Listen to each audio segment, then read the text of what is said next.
ಕಾಣೆಯಾಗುತ್ತಿವೆ ಉತ್ತಮ ಚಿತ್ರಗಳು. ಈ ಕಾರ್ಯಕ್ರಮ ನಿಮಗೆಲ್ಲ ಮತ್ತೊಮ್ಮೆ ಸ್ವಾಗತ. ನಾನೊಂದು ಸಿಂಪಲ್ ಪ್ರಶ್ನೆ ಎಲ್ರಿಗೂ ಕೇಳ್ತೀನಿ. ದಯವಿಟ್ಟು ಒಂದೇ ವರ್ಡಲ್ಲಿ ಆನ್ಸರ್ ಕೊಡ್ಬೇಕಷ್ಟೇ. ಒಂದೇ ವರ್ಡ್ ಅಲ್ಲ, ಒಂದು ಸೆಂಟೆನ್ಸ್ ಅಲ್ಲ ಸರ್, ಒಂದೇ ವರ್ಡ್ ಅದಕ್ಕೆ, ಯಾಕೆಂದ್ರೆ ಅದು ಪ್ರಶ್ನೆ ಆಗಿರುತ್ತೆ. ವಿನಾಯಕಿಂದನೇ ಶುರು ಮಾಡ್ತೀನಿ. ವಿನಾಯಕ್, ನೀವು ಕೊನೆ ಬಾರಿಗೆ ನಿಮ್ಮ ಫ್ಯಾಮಿಲಿ ಜೊತೆ ನೋಡೋಂಥ ಕೊನೆ ಚಿತ್ರ ಯಾವುದು?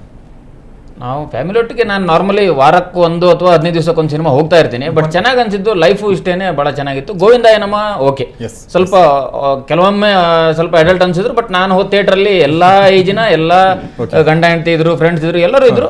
Okay, that was a good movie. Life ಇಷ್ಟನೇ ಪವನ್, ನೀವು ಲಾಸ್ಟ್ ನೋಡಿದಂಥ ಮೂವಿ ನಿಮ್ಮದು ಬಿಟ್ಟು? ನನಗೆ ತುಂಬ ಇಷ್ಟ ಆದಂಥ ಫಿಲ್ಮ್ ಇಂಗೆ ಮೆಪ್ಪೋದಮ್ ಅಂತ ತಮಿಳ್ದು. ಕನ್ನಡದಲ್ಲಿ ವಂಡರ್ಫುಲ್ ರಿಯಾಕ್ಷನ್. ಸಿನಿಮಾ ಇಂಡಸ್ಟ್ರಿಯಲ್ಲಿ ಇರೋರಿಗೆ ಎಷ್ಟು ಕಷ್ಟ ಆಗ್ತಾ ಇದ್ದಾರೆ. ಶಶಾಂಕ್, ನೀವು ನಿಮ್ಮ ಮಗಳು ಮತ್ತು ನಿಮ್ಮ ಮಿಸಸ್ ಜೊತೆಗೆ ಫ್ಯಾಮಿಲಿ ಜೊತೆ ನಾನು ನೋಡಿದ್ದು ಪರಮಾತ್ಮ, ಲಾಸ್ಟ್ ಫಿಲ್ಮ್ ನೋಡಿದ್ದು. ಪರಮಾತ್ಮ ಬಂದು ಹಾಗಂತ ಅಲ್ಲ ಅಷ್ಟೇ. I understood your point. Welcome. Vinayak, ನೀವು ಹೇಳಿ. ಅಣ್ಣ ಬಾಂಡ್. ಓಕೆ. ಫ್ಯಾಮಿಲಿ ಅಲ್ಲ, ಫ್ಯಾಮಿಲಿ ಜೊತೆಗೆ. ಅದು ಹಂಗಂದ್ರೆ ಇದು ಫ್ಯಾಮಿಲಿ ಇಲ್ಲ ಸರ್. ಫ್ಯಾಮಿಲಿ ಅಂದ್ರೆ ಅಪ್ಪ ಅಮ್ಮ. ನಮ್ಮ ಅಮ್ಮನ ಜೊತೆಗೆ ನಾನು ಕರ್ಕೊಂಡು ಹೋಗಿ ಗೋವಿಂದಾಯನಮ್ಮ. ಮೇಡಮ್, ನೀವು? ದಶಮುಖ, ಗೋವಿಂದಾಯನಮ್ಮ ಎರಡು ನೋಡಿದೆ. ಓಕೆ, ಫ್ಯಾಮಿಲಿ ಜೊತೆಗೆ. ಫ್ಯಾಮಿಲಿ ಅಂದ್ರೆ ಎಲ್ಲ ಫ್ರೆಂಡ್ಸ್ ಅಂಡ್ ಫ್ಯಾಮಿಲಿ, ಅಮ್ಮ, ಇಟ್ ವಾಸ್ ಲೈಕ್ ಫ್ಯಾಮಿಲಿ. ಎಲ್ಲರೂ. ಓಕೆ, ನಿಮ್ಮ ಪ್ರಶ್ನೆ ಇದು ಕೊನೆ ಪಿಕ್ಚರ್ ಇಷ್ಟ ಆಗಿದ್ದ ಅಥವಾ ಕೊನೆ ಪಿಕ್ಚರ್ ಫ್ಯಾಮಿಲಿ ಜೊತೆ ನೋಡಿದ್ದು ಅಂದ್ರೆ ಅಣ್ಣ ಬಾಂಡ್. ನಾನೆಲ್ಲೋ ತುಂಬಾ ಇಷ್ಟ ಆಗಿದ್ದು ಅಂತ ಕೇಳ್ತಿದ್ದೀರಾ. ಅಣ್ಣ ಬಾಂಡ್ ನೋಡಿದೆ ನಾನು. ಅಣ್ಣ ಬಾಂಡ್ ನೋಡಿದ್ರಿ? ಓಕೆ. ಸೊ ಓಕೆ, ನಾನು ಇಷ್ಟೇ ಕೇಳಬೇಕಾಗಿತ್ತು ಮತ್ತೆ. ಆದರೆ ನೀವೊಬ್ಬ ನಿರ್ದೇಶಕರಾಗಿ ಈಗ ನಮ್ಮ ಕನ್ನಡ ಸಿನಿಮಾ ರಂಗದಲ್ಲಿ ಇಷ್ಟು ಗುಣಮಟ್ಟದ ಕೊರತೆ, ಅದು ಏನು ರೀಸನ್ ಏನು? ಕತೆ ಇಲ್ವಾ ಅಥವಾ ತಾಂತ್ರಿಕ ಇದರ ಕೊರತೆ ಇದೆಯಾ ಅಥವಾ ಹಣ ಹಾಕೋರಿಲ್ವಾ? ಹಣ ಹಾಕೋರು ನಾವು ನೋಡ್ದಂಗೆ ಹಣ ಹಾಕಿ ಸಿನಿಮಾ ಮಾಡ್ತಾರೆ. ಕತೆ ಬರೆಯೋದಕ್ಕೆ ಹಣ ಹಾಕೋರಿಲ್ಲ ಸರ್. ಫ್ರಾಂಕ್ಲಿ ನಾನು ಸ್ಕ್ರಿಪ್ಟ್ ರೈಟರ್ ಆಗಿ ಅರೌಂಡ್ 5 years ಇಂದ ಇದ್ದೀನಿ film industry, since 2007. Luckily Yogaraj ಭಟ್ರ ಜೊತೆ ಇದ್ದೆ, ಅಲ್ಲಿ ತುಂಬಾ ಸಪೋರ್ಟ್ ಸಿಗುತ್ತೆ ಸ್ಟೋರಿ ಬರೆಯೋದಕ್ಕೆಲ್ಲ. ಬಟ್ ಓವರ್ ದ 5 years ನಾನು ಮನಸಾರೆ ಬರೆದಿದ್ದೆ, ಪಂಚರಂಗಿ, ಈಗ ಲೈಫು ಇಷ್ಟನಾಯಿತು. 120 ಫಿಲ್ಮ್ಸಲ್ಲಿ ಯಾರಾದರೂ ಒಬ್ಬರಾದರೂ ಬರೀ ನಮಗೆ ಸ್ಟೋರಿ ಬರ್ಕೊಡಿ ಅಥವಾ ಸ್ಕ್ರೀನ್ ಪ್ಲೇ ಬರ್ಕೊಡಿ ಅಂತ ಬರೋದೇ ಇಲ್ಲ. ಒಂದು ರೀಮೇಕ್ ತೊಗೊಳೋದಕ್ಕೆ ಬೇಕಿದ್ರೆ 12 ಲಕ್ಷ 10 ಲಕ್ಷ ಕೊಟ್ಟು ತೊಗೊತಾರೆ. ಇಲ್ಲಿ ಒಂದು ಕತೆ ಬರೆಯೋದಕ್ಕೆ ಅದರಲ್ಲಿ 10% ಕೊಡಲಿ, ಅದು ಇಲ್ಲ. ಬೇಕಿದ್ರೆ ಬರ್ಕೊಂಬ, ಅದು ಚೆನ್ನಾಗಿದೆ ಅಂದ್ರೆ ಆಮೇಲೆ ಬೇಕಿದ್ರೆ ಏನಾದರೂ ಕೊಡೋಣ ಅನ್ನೋ ಯೋಚನೆ. ಅಥವಾ ಹೀಗೂ ಆಗ್ಬೋದು, ನಿಮ್ಮ ಸಿನಿಮಾ ನೀವು ತಮಿಳಿಗೆ ನೀವು ಯಾರಿಗೋ ಕೊಟ್ಟು ಅದು ಸೂಪರ್ ಹಿಟ್ ಆದ್ಮೇಲೆ ಬೇಕಾದ್ರೆ ರಿಮೇಕ್ ರೇಟ್ಸ್. ನಾನು ಅದನ್ನ ಆಲ್ಮೋಸ್ಟ್ ಇನ್ನೇನು ಟ್ರೈ ಮಾಡೋಣ ಅಂತಿದ್ದೆ. ಥ್ಯಾಂಕ್ಫುಲಿ ನನಗೆ ಆಡಿಯನ್ಸ್ ಸೇವ್ ಮಾಡಿದ್ರು. ಶಶಾಂಕ್, ನಿಮ್ಮ ನಗುವಿನಲ್ಲಿ ತುಂಬಾ ಅರ್ಥ ಇದೆ, ದಯವಿಟ್ಟು ಆ ಅರ್ಥಗಳನ್ನ ಬಿಡಿಸಿ ಅಂತ. ಇಲ್ಲ, ಆ ಥರದ್ದು ಪವನ್ ಹೇಳ್ದಂಗೆ ಆ ಥರದ್ದು ಒಂದಷ್ಟು ಸಮಸ್ಯೆಗಳಿದೆ.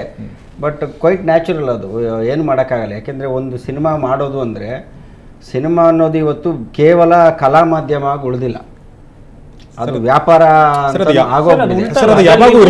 ಒಂದು ಒಳ್ಳೆ ಪ್ರಾಡಕ್ಟ್ ಕ್ರಿಯೇಟ್ ಮಾಡಿ ಅದನ್ನ ಜನ ಆಮೇಲೆ ದಟ್ ಈಸ್ ವಾಟ್ ನಾನು ಅಲ್ಲಿಗೆ ಬರ್ತಾ ಇರೋದು. ಇವತ್ತು ನಾವು ಬದುಕ್ತಾ ಇರೋದು ಇವತ್ತು ಮಾರ್ಕೆಟಿಂಗ್ ಮೇನಿಯಾ ಅನ್ನೋ ಪ್ರಪಂಚದಲ್ಲಿ. ಇದು ಇಲ್ಲಿ ಅಷ್ಟೇ ಅಲ್ಲ, ಇಡೀ ಪ್ರಪಂಚನ ಹೆಂಗೆ ಆಗೋಗ್ಬಿಟ್ಟಿದೆ ಮಾರ್ಕೆಟಿಂಗ್ ಮೇಲೆ. ನಿಮಗೆ ಯಾವುದೇ ಒಂದು ಗುಂಡು ಸೂಜಿನ ನೀವು ಮಾರಾಟ ಮಾಡಬೇಕು ಅಂತಿದ್ರು ಅದರ ಕ್ವಾಲಿಟಿಗಿಂತ ಮುಖ್ಯವಾಗಿ ಅದರ ಮಾರ್ಕೆಟಿಂಗ್ ನೀವು ಎಷ್ಟು ಚೆನ್ನಾಗಿ ಮಾಡ್ತೀರೋ ಅಷ್ಟು ನಿಮಗೆ ಲಾಭ ಸಿಗುತ್ತೆ. ಒಳ್ಳೆ ಗುಣಮಟ್ಟದ ಪ್ರಾಡಕ್ಟ್ ರೆಡಿ ಮಾಡಿ ಆಮೇಲೆ ಮಾರ್ಕೆಟಿಂಗ್ ಮಾಡ್ತಾ ಇಲ್ಲ. ಇಲ್ಲಿ ಪ್ರಾಡಕ್ಟ್ ಬಗ್ಗೆ ಲಕ್ಷ್ಯ ಕೊಡ್ತಾ ಇಲ್ಲ, ಮಾರ್ಕೆಟಿಂಗ್ ಬಗ್ಗೆ ಮಾತ್ರ ಲಕ್ಷ್ಯ ಕೊಡ್ತಾ. ಒಂದಿಷ್ಟು ಜನ ಒಂದಿಷ್ಟು ಚೆನ್ನಾಗಿಲ್ದಿರೋ ಪ್ರಾಡಕ್ಟ್ ಅಂತ ಏನಾದ್ರು ಅಂದ್ರೆ ನಾವು ಅದನ್ನ ಚೆನ್ನಾಗಿ ಮಾರ್ಕೆಟಿಂಗ್ ಮಾಡಿ ದುಡ್ಡು ಮಾಡ್ಕೊಂಡ್ಬಿಟ್ಟು, why waste money on a writer, let's put it in marketing. Pavan ಹೇಳೋದಕ್ಕೆ ನಾನು ಹೇಳೋದಿಷ್ಟೇ ಸರ್. ನಾನು ಪ್ರತಿ ದಿವಸ 4 ಜನನ ಹೋಗಿ ಭೇಟಿ ಮಾಡ್ತೀನಿ ಸರ್.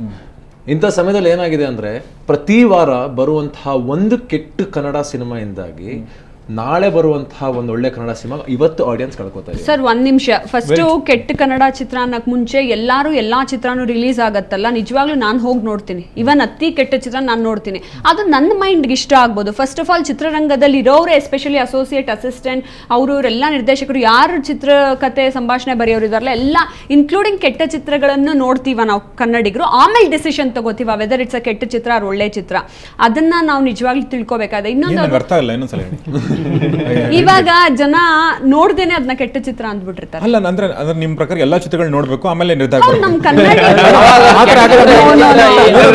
ವಿವಾದನೇ ಇರ್ತಾರೆ. ಎಲ್ಲಾ ಚಿತ್ರಗಳನ್ನು ಜನ ನೋಡ್ಬಿಟ್ರೆ ಸಹಜವಾಗಿ ಏನಾಗುತ್ತೆ ಅಂದ್ರೆ, ಇಲ್ಲ, ಸಾಮಾನ್ಯ ಬಗ್ಗೆ ಹೇಳ್ತಾ ಇಲ್ಲ, ಇಲ್ಲ. ಇಲ್ಲ, ಸಾಮಾನ್ಯ ಜನರ ಇದು ಹೆಂಗೆ ಅಂತಂದ್ರೆ ಈಗ ನಾನೊಂದು ಸಿನಿಮಾ ನೋಡ್ಕೊಂಡ್ ಬರ್ತೀನಿ, ನಾನು ಗೌರೀಶ್ ಹೇಳ್ತೀನಿ, ಇಲ್ಲ ನಮ್ಮ ಆಫೀಸಲ್ಲಿ ಹೇಳ್ತೀನಿ ಚೆನ್ನಾಗಿಲ್ಲಪ್ಪ ಅಂತ, ಸಹಜವಾಗಿ ಸರ್ ಹೋಗಲ್ಲ ಒಂದ್ ಜನ. ನಿಮಿಷ, ಇವತ್ತು ನಾವು ಕೂತು ಯಾವ್ದು ಸಕ್ಸಸ್ ಅನ್ನೋದನ್ನ ಜನ ಯಾರೋ ವೋಟಿಂಗ್ ಹಾಕಿರೋದು ಮಾತ್ರ ಅಂತಲ್ಲ, ಪಾಪ ಅದಕ್ಕೂ ಒಬ್ಬ ನಿರ್ಮಾಪಕ ಇರ್ತಾನೆ, ಅದಕ್ಕೂ ಒಬ್ಬ ನಿರ್ದೇಶಕ ಇರ್ತಾನೆ, ನಮ್ಮ ಸಹಪಾಠಿಗಳೇ ಆ ಚಿತ್ರನ ಮಾಡಿರಬಹುದು. How can you rate it? ಒಬ್ಬ ಇನ್ನೊಂದು ವ್ಯಕ್ತಿ ಹೇಳಿದ ತಕ್ಷಣ ಅದು ಕೆಟ್ಟ ಚಿತ್ರ ಅಂತ. ಮೇಡಮ್ ಒಂದು ನಿಮಿಷ ನಾನು ಉತ್ತರ ಕೊಡಲ್ಲ, ದಯವಿಟ್ಟು ಹಾ, ದಯವಿಟ್ಟು ಹೇಳಿ. ಉತ್ತರ ಕೊಡಿ. ಏನಂದ್ರೆ ಈಗ ಸಿಂಪಲ್ ಆಗಿ ಹೇಳ್ತೀನಿ ಕೇಳಿ. ನಿರ್ಮಾಪಕರು ಬಂದು ಜಗಳ ಆಡಿದ್ರ ಸಿನಿಮಾ ಬಗ್ಗೆ ಅಥವಾ ಅದ್ರ ಬಗ್ಗೆ ಹೇಳಿದ್ರೆ ನಂಬಲ್ಲ. ನಿರ್ದೇಶಕ ಬಂದು ಮಾತಾಡ್ತಾನ ಅದ್ಭುತ, ನಂಬಲ್ಲ. ಹೌದು. ನಟಿ ಬಂದು ಮಾತಾಡ್ತಾರ, ನಂಬಲ್ಲ. ಹೌದು. ಯಾರೇ ಬಂದು ಮಾತಾಡಿದ್ರು ನಂಬಲ್ಲ. ಅಲ್ಲಿ ನಮ್ಮದು ಕ್ಯಾಮ್ರಾ ಹಿಡಿತೀವಲ್ಲ 100 days ಅಂತಾರಲ್ಲ, ಅದನ್ನು ನಂಬಲ್ಲ ಜನ. ಹೌದು. ಯಾಕೆ ಅಂದ್ರೆ ಅದರಲ್ಲಿ ಅರ್ಧ ಸತ್ಯ ಅರ್ಧ ಸುಳ್ಳು ಇರ್ತಂತ ಜನರಿಗೆ Exactly, ಗೊತ್ತು. ಅದನ್ನ ಆದ್ರೆ ಅವರೇ ಹೋಗಿ ಆದ್ರೆ ಆದ್ರೆ ನೋಡ್ಬೇಕು. ಆದ್ರೆ ನಾವು ಯಾರು ನಂಬ್ತೀವಿ ಹೇಳಿ? ನಮ್ಮ ಆತ್ಮೀಯ ಸ್ನೇಹಿತ ಇರ್ತಾನಲ್ಲ, ಪಕ್ಕದಲ್ಲಿ ಇರ್ತಾನಲ್ಲ, ಅವನು ಕ್ಯಾಮ್ರಾ ಎದುರುಗಡೆ ಹೇಳಲ್ಲ, ಕ್ಯಾಮ್ರಾ ಎದುರುಗಡೆ ಅವನು 100 days ಅಂತ ಹೇಳಿರ್ತಾನೆ, ಇಲ್ಲಿ ಬಂದು ಪರವಾಗಿಲ್ಲ ಕಣೋ ಅಂತಾನೆ. ಅದನ್ನ ನಂಬ್ತೀವಿ ನಾವು. ಇಲ್ಲ. ಅದು ನ್ಯಾಚುರಲ್. ಅದು ಅದು reason ಇದೆ. ನಂಬಲ್ಲ. ಅದಕ್ಕೆ reason ಇದೆ. ಯಾಕೆ ಗೊತ್ತಾ? ಅದನ್ನೇ ಒಬ್ಬನು ನಾವು friend ಆಗ್ಬೇಕು ಅಂತಂದ್ರೆ mouth ಅವನದು ಒಂದು publicity ಅಂತ frequency, ಸರ್, likings ಒಂದ್ match ನಿಮಿಷ ಸರ್, ಇಲ್ಲ, ಆಗಿರುತ್ತೆ. ಮುತ್ತಿನ ಹಾಗಾಗಿ ಹಾರ ಅವನಿಗೆ ಇಷ್ಟ ಚಿತ್ರನ ಆಗಿಲ್ಲ ಅಂದ್ರೆ ಬೇರೆ ನಾರ್ಮಲಿ ಎಷ್ಟೋ ಅವನ ಜನ ಫ್ರೆಂಡ್ಗೂ ಹೇಳಿದ್ರು, ಇಷ್ಟ ಆಗಲ್ಲ. depends on our mentality. ಇಲ್ಲ ಸರ್, ಎಷ್ಟೊಂದು ಸರ್, ಒಳ್ಳೆ ನಾನು ಚಿತ್ರಗಳನ್ನ ಇಲ್ಲ, ನಾನೊಂದು ಎಕ್ಸಾಂಪಲ್ ಕೊಡ್ತೀನಿ ಸರ್. ಇವಾಗಲೇ ಬ್ರೇಕಲ್ಲಿ ಮಾತಾಡ್ತಾ ಇದ್ವಿ, 9/2 ಅಂತ ಒಂದು ಚಿತ್ರ ಆಗ್ಬೋದು, ಅಥವಾ ಅತಿಥಿ ಅನ್ನೋ ಒಂದು ಚಿತ್ರ ಆಗ್ಬೋದು. ದೇವರಣೆಗೂ ಟಿವಿಲಿ ಬಂದಾಗ ಒಂಚೂರು ಆ ಕಡೆ ಈ ಕಡೆ ಅಲ್ಲಾಡ್ದಿರೋ ನಾನು ನೋಡ್ತೀನಿ. ಥಿಯೇಟ್ರಿಗೆ ಹೋಗಿ ನೋಡ್ಬೇಕು ಅಂದ್ರೆ ನಾನು ನನ್ನ ಸ್ನೇಹಿತರನ್ನ ಎಳಿಬೇಕು, ಬಾರಯ್ಯ ಅಂತ. ಅದನ್ನೇ ಹೇಳ್ತಿರೋ. ಅದಾದ್ಮೇಲೆ ನಾನು ಆ ಚಿತ್ರಕ್ಕೆ ಹೋಗ್ಬಿಟ್ಟು ಬಂದೆ ಅಂತ ಇನ್ನೊಬ್ರಿಗೆ ಹೇಳ್ದೆ ಅಂದ್ರೆ, ಓ ಇನ್ನಾರು ಬಹಳ ಬುದ್ಧಿವಂತ ತರ ಮಾತಾಡ್ತಾನೆ ಅಂತ ಅಲ್ಲಿ ಬುದ್ಧಿವಂತ ಅಂತ ನೋಡ್ತಾರೆ, ಇಲ್ಲರೆ ದಡ್ಡ ಅಂತ ನೋಡ್ತಾರೆ. ಯಾಕೆಂದ್ರೆ ಕನ್ನಡ ಚಿತ್ರಕ್ಕೆ ಹೋಗಿ ಬಂದೆ ಅಂತ ಹೇಳಿದ್ರೆ ಪರ್ಸೆಪ್ಷನ್. ಇವಾಗ ಒಂದು ಆಫೀಸ್ ನಲ್ಲಿ ಎಲ್ಲಾ ಭಾಷೆ ಮಾತಾಡೋರು ಇರ್ತಾರೆ. ಒಂದು ಸಾಫ್ಟ್ವೇರ್ ಕಂಪ್ನಿ, ತಮಿಳು, ತೆಲುಗು, ಮಲಯಾಳಂ, ಪಂಜಾಬಿ ಎಲ್ಲರೂ ಇರ್ತಾರೆ. ಯಾರಾದ್ರೂ ಒಬ್ಬ ಕನ್ನಡಿಗ ಕರ್ಕೊಂಡೋಗಿ ಒಂದು ಕನ್ನಡ ಸಿನಿಮಾ ತೋರಿಸ್ಬೇಕಾದ್ರೆ ಎಷ್ಟು ಕಷ್ಟ ಪಡ್ಬೇಕು ಸರ್. ಅದಾದ್ಮೇಲೆ ಅದನ್ನ ನೋಡಿದೀನಿ ಅಂತ ಬಂದು ಆಫೀಸಲ್ಲಿ ಹೇಳಿದ್ಮೇಲೆ ಅದ್ರ ಹ್ಯೂಮಿಲಿಯೇಷನ್ ಎಷ್ಟು ಮಟ್ಟಕ್ಕೆ ಇರುತ್ತೆ ಅನ್ನೋದು ಅನುಭವಿಸೋನಿಗೆ ಗೊತ್ತು. ಆದ್ರೆ ನಾವು ನಮಗೋಸ್ಕರ ಬದುಕಬೇಕು, ಬೇರೆ ಯಾರೋ ಅಣಗಿಸ್ತಾನೆ ಅನ್ನೋದಕ್ಕೋಸ್ಕರ ನಾ ಕನ್ನಡ ಚಿತ್ರ ನೋಡದೆ ಇರಕ್ಕಾಗಲ್ಲ. ಎಲ್ಲರೂ ರೂಪಾಯಿ ಇರಕ್ಕಾಗಲ್ಲ. ಇಲ್ಲ, ನಾನು ಅದನ್ನೇ ಹೇಳಿದೆ, ಎಲ್ಲರೂ ಇನ್ನೊಂದು ಅವ್ರವ್ರಿಗೆ ಏನಾಗ್ತದೆ, ಸ್ವಾಭಿಮಾನ ಇರ್ಬೇಕು. ಹೇಳ್ದಾಗೆ ಮಾರ್ಕೆಟಿಂಗ್ ಮಾಡೋದು ಅದೇನೇ ದೊಡ್ಡ ವಿಷಯ ಅಂತ ಇಲ್ಲ.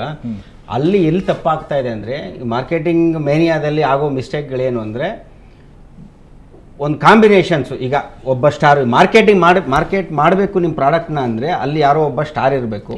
ಅದ್ರ ಜೊತೆಗೆ ಒಬ್ಬ ಸ್ಟಾರ್ ಡೈರೆಕ್ಟರ್ ಸೇರಿಸ್ಬಿಡೋಣ, ಅದ್ರ ಜೊತೆಗೆ ಒಬ್ಬ ಸ್ಟಾರ್ ಹೀರೋಯಿನ್ ಸೇರಿಸ್ಬಿಡೋಣ, ಅದ್ರ ಜೊತೆಗೆ ಇನ್ನೊಂದಿಷ್ಟು ಏನೋ ಒಂದಷ್ಟು ಮ್ಯೂಸಿಕ್ ಡೈರೆಕ್ಟರ್. ಅಂದರೆ ಬೇಸಿಕಲಿ ನೀವು ಯಾವಾಗ ಆ ಕಾಂಬಿನೇಷನ್ಗಳನ್ನ ಕ್ರಿಯೇಟ್ ಮಾಡಿ ಅದರಿಂದಾಗಿ ಒಂದು ಕುತೂಹಲ ಹುಟ್ಟಿಸಿ, ಒಂದು ಕ್ರೇಜ್ ಹುಟ್ಟಿಸಿ, ಅದನ್ನ ಎನ್ಕ್ಯಾಶ್ ಮಾಡ್ಕೊಳ್ಳೋಣ ಅನ್ನೋದನ್ನ ಕಾನ್ಸಂಟ್ರೇಟ್ ಮಾಡ್ತಿರೋ, ಆವಾಗ ತಪ್ಪುಗಳಾಗುತ್ತೆ, ಅವಾಗ ಎಡವಟ್ಟಾಗುತ್ತೆ.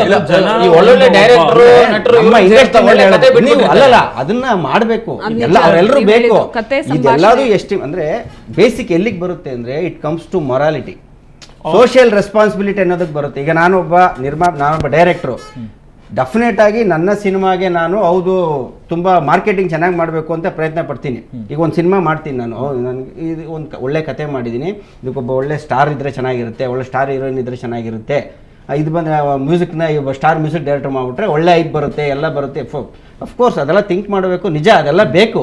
ಅದರ ಜೊತೆನಲ್ಲಿ ನನಗೆ ಒಂದು ರೆಸ್ಪಾನ್ಸಿಬಿಲಿಟಿ ಇರಬೇಕು, ಒಂದು ಮೊರಾಲಿಟಿ. ಏನು ಇಷ್ಟೆಲ್ಲ ಮಾಡಿ ನಾನು ಇಷ್ಟು ನಿರೀಕ್ಷೆ ಹುಟ್ಟಿಸ್ತೀನಿ ಒಬ್ಬ ಪ್ರೇಕ್ಷಕನಿಗೆ, ನಾನು ಇಷ್ಟೊಂದು ಟೆಂಪ್ಟ್ ಮಾಡ್ತಾ ಇದ್ದೀನಿ ಈ ಸಿನಿಮಾನ ಬಂದು ನೀನು ನೋಡು ಅನ್ನೋದಕ್ಕೋಸ್ಕರ ನಾನು ಇಷ್ಟೆಲ್ಲ ಆಕರ್ಷಣೆನ ಕ್ರಿಯೇಟ್ ಮಾಡ್ತಾ ಇದ್ದೀನಿ. ಬಟ್ ಅಲ್ಟಿಮೇಟ್ಲಿ ಎಲ್ಲಿ ನಮ್ಮ ಸಕ್ಸಸ್ ಅಂದರೆ, ನೋಡಿದವನು ಆ ಸಿನಿಮಾನ ಇಷ್ಟಪಡ್ಬೇಕು, ಅವನು ಕೊಟ್ಟ ದುಡ್ಡಿಗೆ ಮೋಸ ಆಗಬಾರ್ದು. ಆ ಜವಾಬ್ದಾರಿ ನಮ್ಮಲ್ಲಿ ಇದ್ಬಿಟ್ರೆ ನಿಜವಾಗ್ಲೂ ಸಿನ್ಸಿಯರ್ ಆಗಿ ಒಳ್ಳೆ ಸಿನಿಮಾ ಮಾಡಕ್ಕೆ ಟ್ರೈ ಮಾಡ್ತೀವಿ. ಓಕೆ, ನೀವು ಹೇಳಿದ್ರು ಇನ್ನೊಂದು ಮುಖ ನನಗನ್ಸೋದೇನಂತಂದ್ರೆ, ನಾವು star director, star music director, star heroine ಎಲ್ಲದರ ಜೊತೆಗೆ ಸ್ಟಾರ್ ಕಥೆ ಮರ್ತು ಬಿಟ್ಟಿರ್ತೀವಿ ಅಂತ. ಅದು ಮರಿಬಾರ್ದು, ಅದನ್ನ ಮರೆತಾಗ ಅಷ್ಟೇ ಅನರ್ಥಗಳಾಗೋದು. ಎಸ್. ಸೊ ಅದು ಯಾಕೆ ಹಾಗಾಗ್ತಾ ಇದೆ? ಯಾಕೆ ಕಥೆಗೆ, ಚಿತ್ರಕಥೆಗೆ, ಸಂಭಾಷಣೆಗೆ ನಾವು ಮಹತ್ವ ಕೊಡ್ತಾ ಇಲ್ಲ? ಕೇವಲ ಈ ಆಡಂಬರಕ್ಕೆ ಮಹತ್ವ ಕೊಡ್ತಾ ಇದ್ವಿ ಬಿಟ್ರೆ ಒಳಗಡೆ ಕಂಟೆಂಟ್ಗೆ ಯಾಕೆ ಮಹತ್ವ ಕೊಡ್ತಾ ಇಲ್ಲ? ಇದ್ರ ಬಗ್ಗೆ ನಾವು ಚರ್ಚೆ ಮುಂದುವರಿಸೋಣ ಚಿಕ್ಕದೊಂದು ಬ್ರೇಕ್ನ ನಂತರ.